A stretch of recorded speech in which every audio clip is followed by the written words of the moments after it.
On the morning of October 3, 2025, New York City was tense, its skyline glinting under the weight of history in the making. Inside a grand hall lined with flags, cameras flashed as Donald Trump signed what he called the 10 sanctions package against Africa, an executive order that would ripple across oceans and continents. In one stroke of a pen, assets were frozen, trade came to a halt, and technology transfers were abruptly severed. It was a declaration of economic war, one that placed an entire continent under pressure unseen in decades. But even as the ink dried, one name began to rise from the heart of the Sahel: Ibrahim Traoré, the young Burkina leader whom Trump himself had once described as the architect of Africa's rebellion. To Washington, he was a problem. To Africans, he was becoming a symbol. The sanctions were swift and brutal. More than $12 billion belonging to African governments, companies, and even private citizens were locked in American banks. Financial institutions across the continent were disconnected from the global, SWIFT system, cutting off Africa's arteries to international finance. Then came trade restrictions. African exports to the United States, from cocoa to gold to rare minerals, would now face tariffs of up to 25%. Investment channels from Wall Street were shut, causing a 60% drop in capital flow within a single fiscal quarter. It was a blow aimed not just at governments, but at livelihoods. The mining sector, the pride and backbone of the Sahel, was hit hardest. Niger's uranium, once vital to Western reactors, now faced a 40% tax. Gold producers in Mali and Burkina Faso were slapped with restrictions so severe that hundreds of mining sites paused operations overnight.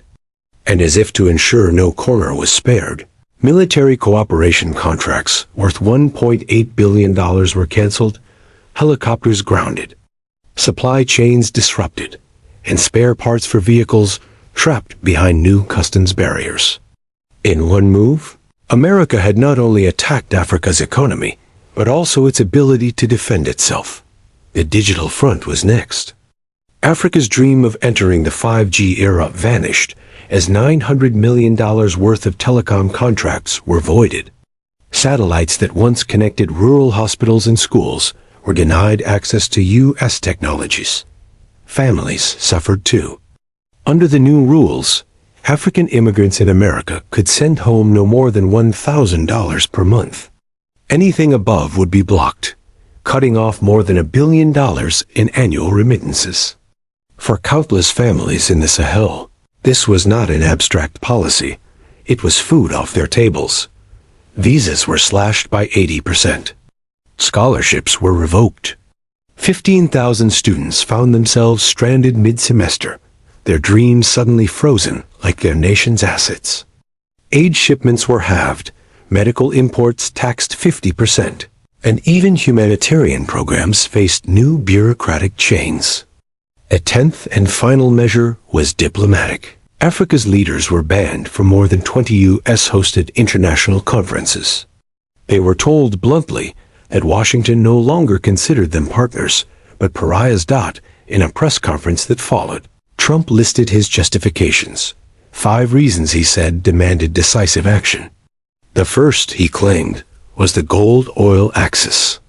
African nations, particularly those in the Sahel, were accused of bypassing the dollar in their energy and mineral trades, choosing instead to transact directly with Russia and China.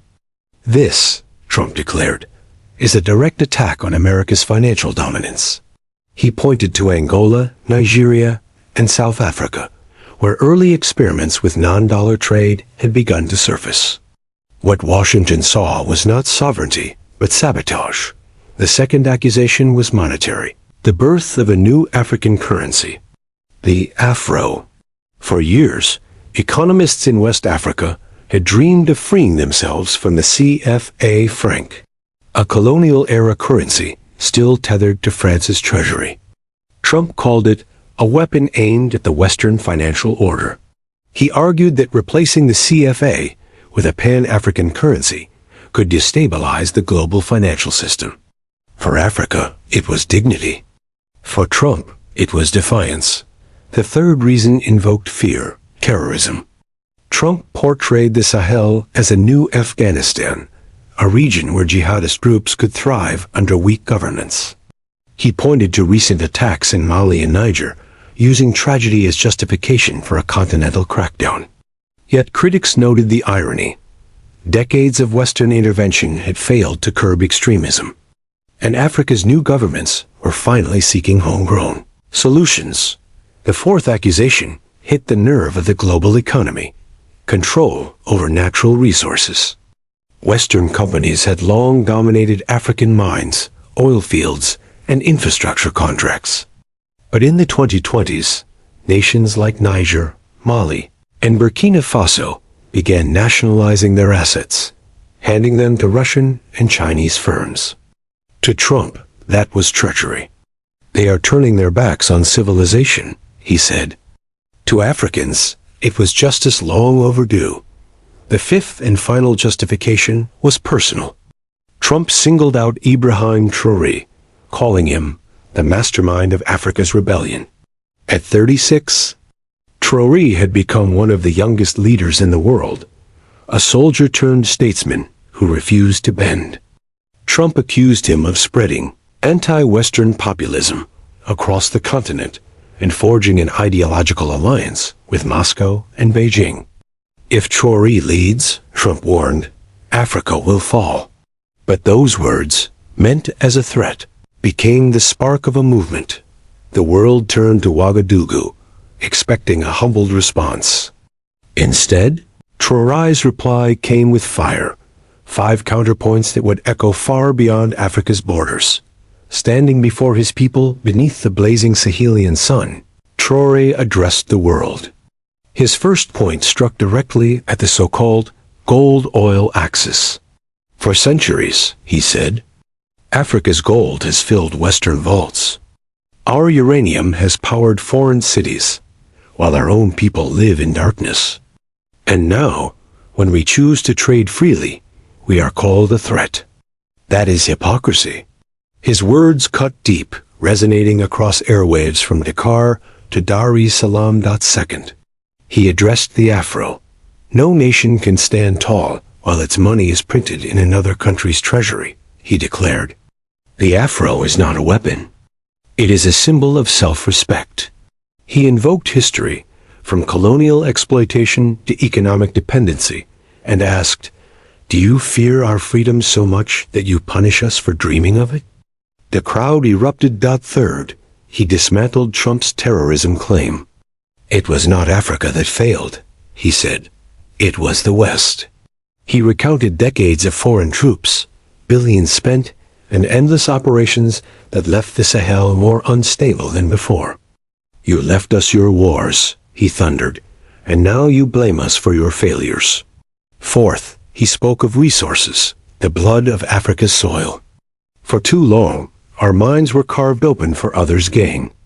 We cannot be rich in gold and poor in dignity.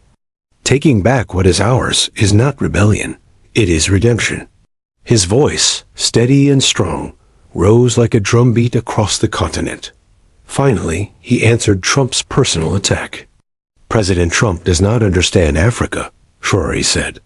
He does not understand that liberty is not his to give or take. When we depended on you, you called it partnership. When we depend on ourselves, you call it betrayal. But we will not apologize for standing upright. The response was electric. Across Mali, Niger, Senegal, and Ghana, radios replayed his words. On social media, millions shared clips of his speech under the hashtag #Africa will not kneel. Crowds flooded the streets waving Pan-African flags, chanting his name. Traoré is our voice. Read the banners in Ouagadougou's Independence Square. The Sahel will not submit. Soon, governments joined the chorus. The leaders of Mali and Niger stood beside Traoré, announcing a new declaration. We have endured centuries of poverty, yet we remain standing. No sanctions can break the will of the Sahel. Within days, as sanctions meant to divide Africa had united it. In Niamey, Bamako, and Ouagadougou, soldiers marched beside civilians in massive rallies of defiance. South Africa's president added his voice. This is not a sanction against one nation. It is a sanction against Africa's dignity. The ripple spread faster than Washington anticipated. Students in Dakar projected Traoré's speeches onto university walls. In Lagos, radio stations played them between songs. In Nairobi, market vendors quoted his words as they worked. The phrase, "Africa will not submit," appeared in graffiti and digital banners alike. Pastors, imams, and poets spoke of a spiritual awakening instead of isolating Africa. The sanctions had done something no foreign policy ever could. They had forged unity. From Cairo to Cape Town, a continent long fractured by colonial lines now moved with a single heartbeat. The young and old alike saw in Traoré not merely a leader but a mirror, of pride rediscovered, of sovereignty reclaimed. And while the streets chanted, the world's great powers watched. Russia, China, and Iran saw opportunity where America saw defiance. Moscow promised trade, Beijing offered infrastructure, and Tehran pledged energy and drones.